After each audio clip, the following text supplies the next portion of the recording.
Une config pour jouer à Minecraft à 350€ et même pour rec en même temps et réaliser votre rêve de youtubeur que vous cachez à tous vos amis mais que moi je connais, c'est possible. Bon, par contre, vous dépasserez pas les 100 FPS sur celle-là et ça sera valable que pour Minecraft ou d'autres petits jeux parce qu'il n'y aura pas vraiment de vraies grosses cartes graphiques. Et oui, c'est UltimeMV pour la WTV et aujourd'hui on se retrouve pour un petit épisode de la config du, même si là pour le coup ça va tourner sur la config du joueur Minecraft à 350€.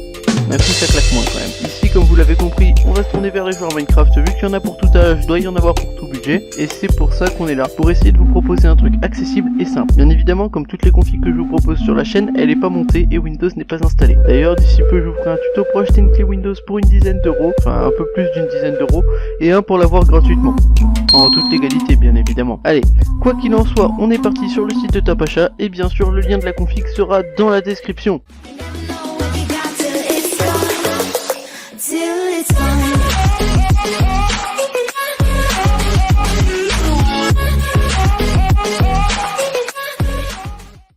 On va donc bien évidemment commencer comme d'habitude, et oui, si vous ne l'avez pas encore, vous l'aurez d'ici peu, avec le processeur.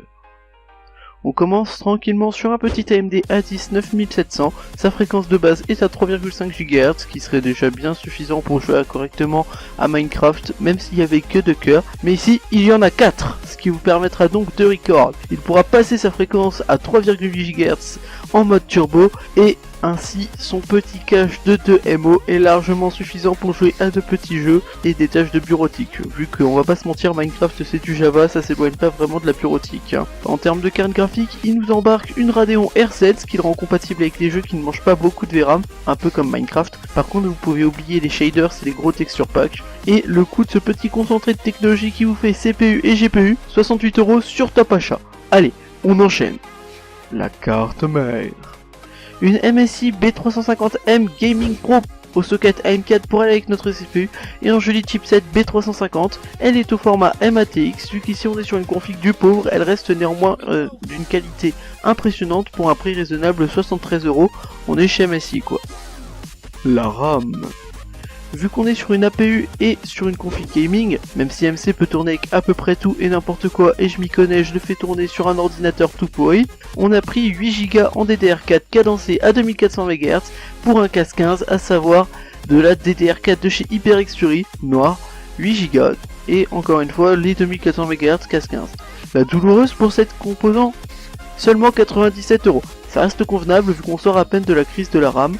Allez, pour ce qui est du stockage, on est sur le Western Digital Blue 1TB à 7200 tours par minute. Il va vous permettre de stocker vos recs et de prendre quelques jeux et logiciels à côté. Pour 45€, on est content, non? Le boîtier. Ici on a pris le Aerocool CS102 noir parce qu'il ne coûte que 27€ et qu'il tient très bien pour toute la config. Si vous voulez l'upgrade, faudra changer ce boîtier malheureusement, et c'est pareil pour l'alimentation. D'ailleurs en parlant du loup, on va aller sur l'alimentation. La Corsair VS 350, 350 watts certifié 80+, et oui, on n'avait pas beaucoup de thunes, et pour l'alimentation du coup j'ai essayé de prendre un peu cher, et donc on a trouvé un compromis grâce à Corsair, une très bonne marque d'alimentation, au passage je vous la recommande.